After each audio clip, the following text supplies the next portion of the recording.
प्यारे भाई बहनों, हम सभी मनुष्य हैं। कर्म करना हमारा अधिकार है और कर्म करना हमारे अधीन है।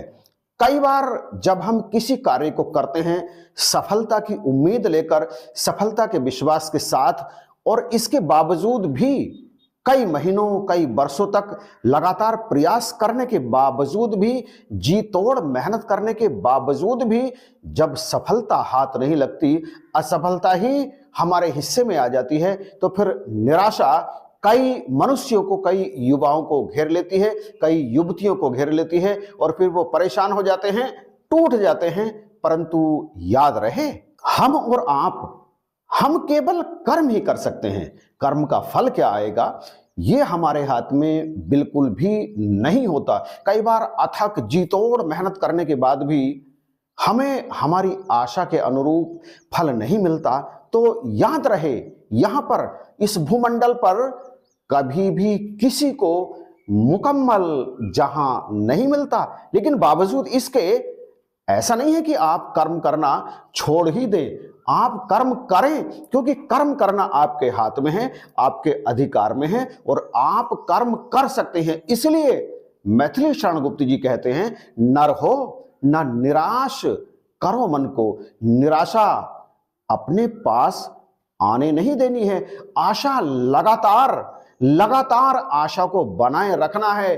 गुप्त जी कहते हैं, नर हो ना निराश करो मन को। कुछ काम करो, कुछ काम करो, जग में रहकर कुछ नाम करो। सफलता और असफलता ये दोनों एक साथ चलते हैं। किस तरह से? बिल्कुल ऐसे जैसे आशा और निराशा दोनों एक ही साथ रहते हैं। सफलता भी मिलेगी, असफलता भी हिस्से में आएगी।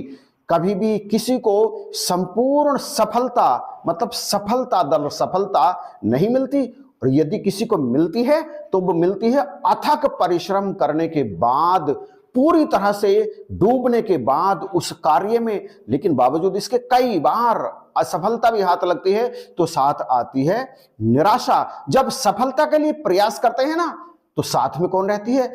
आशा। इस उम्मीद के साथ कि सफलता मिलेगी, सफलता मिलेगी, परंतु बावजूद इसके असफलता हिस्से में आ जाती है। उम्मीद कर रहे होते हैं सफलता की, परंतु आई कौन? आई असफलता। कम से कम कुछ तो आया, सफलता नहीं आई तो असफलता ही आ गई। इसका भी स्वागत करें और एनालाइज करें, अपने आप को देखें कि कहां कमी रह गई मेरे प्रयास में कि ये मेरे पास आ गई। निराश मत होइए। निराश जो होता है उसकी सारी उम्मीदें समाप्त हो जाती हैं, उसकी आशा समाप्त हो जाती है, और जब आशा समाप्त हो जाती है तो वो जो सफलता असफलता के पीछे बैठी है, जो आने को तत्पर है, परंतु अभी उसने असफलता को अपने सामने से हटाया नहीं है, और इसलिए नहीं हटाया है कि कहीं ना कहीं अभी प्रयास में थोड़ी सी कमी है। प्रयास करने वाले को लगता है कि मैंने संपूर्ण प्रयास किया, परंतु जब असफलता सामने आई तो यह समझ लेना चाहिए कि भले ही मैं सोच रहा हूं, या भले ही मैंने सोचा कि प्रयास पूर्ण हुआ, पूरी तन्मयता के साथ, पूरी लगन के साथ, पूरी श्रद्धा, पूरी आस्था, पूरे समर्पण के साथ मैंने प्रयास किया, परंतु ऐसा नहीं हुआ। अभी और आवश्यकता है, अभी और आवश्यकता है प्रयास करने की, और जी तोड़ मेहनत करने की आवश्यकता है। आप देखिए, वो जो सफलता है ना, असफलता को एक तरफ हटा करके आपके सामने आएगी और फिर आपको मिलेगा पुरसकून। गुप्त जी कहते हैं, करके विधिवाद ना खेद करो, करके विधिवाद ना खेद करो, निज लक्ष्य निरंतर भेद करो। गुप्त जी कहते हैं, वाद विवाद क्यों करते हो?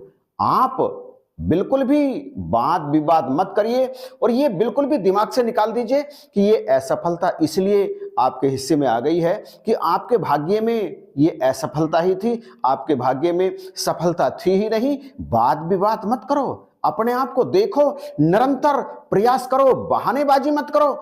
ये मत कहो कि मैंने बहुत प्रयास करा, बावजूद इसके असफलता हिस्से में आ गई, इसका अर्थ है कि मेरे भाग्य में ये है ही नहीं। ना, ऐसा बिल्कुल भी मत करो। निरंतर लगातार लगातार अपने लक्ष्य को भेदने के लिए प्रयास करते रहो और तब तक प्रयास करते रहो जब तक सफलता आपके सामने नहीं आ जाती। चाहे समय कितना ही लग जाए, आप इसे करते रहिए। एक ना एक दिन आपके हिस्से में निश्चित रूप से सफलता आएगी। ये बात आप गांठ बांध लीजिए। वो जो निराशा असफलता के कारण आपके दिल में, आपके दिमाग में, आपके पूरे वजूद में घर कर गई है, आप उसे हटाइए, मुस्कुराइए।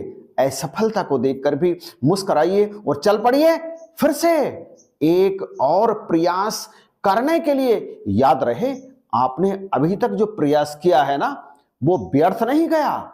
वो आपके अंदर मौजूद है। वो ज्ञान जो आपने प्रयास करने के बाद में ग्रहण किया है, वो आपके दिमाग में मौजूद है।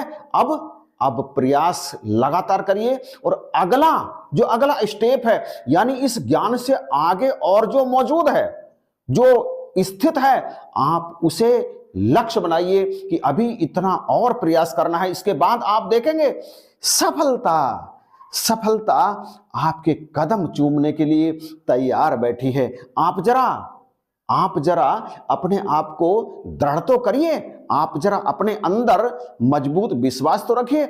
आप एक बार फिर से जुट तो जाइए उस अटूट, उस घोर मेहनत को करने के लिए। और याद रहे, आप कर सकते हैं। आपके अंदर वो जज्बा, वो जुनून, वो कुव्वत आपके अंदर मौजूद है कि आप जो चाहे कर सकते हैं। बस याद रहे कि आप कौन हैं। गुप्त जी इसी कविता में एक स्थान पर और कहते हैं, निज गौरव का नित ज्ञान रहे, हम भी कुछ हैं यह ध्यान रहे। आप कौन हैं? आप मनुष्य हैं, वो मनुष्य जिसने एवरेस्ट को फतह किया। और क्या एक ही बार में मनुष्य ने एवरेस्ट को फतेह कर लिया?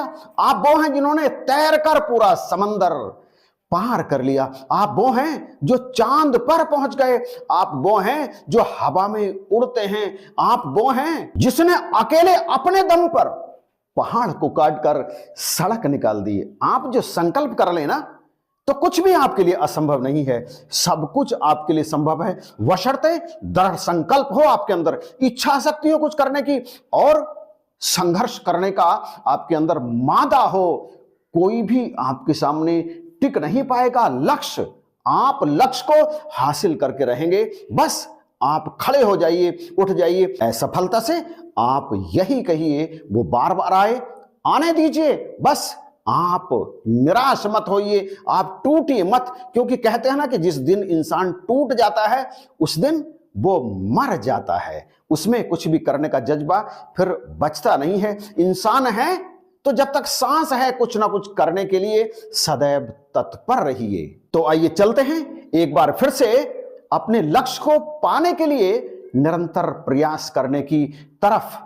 वीडियो यहीं पर समाप्त करते हैं। अच्छा लगा तो इसे शेयर जरूर कीजिएगा, कमेंट करके बताइएगा कि आपको ये वीडियो कैसा लगा।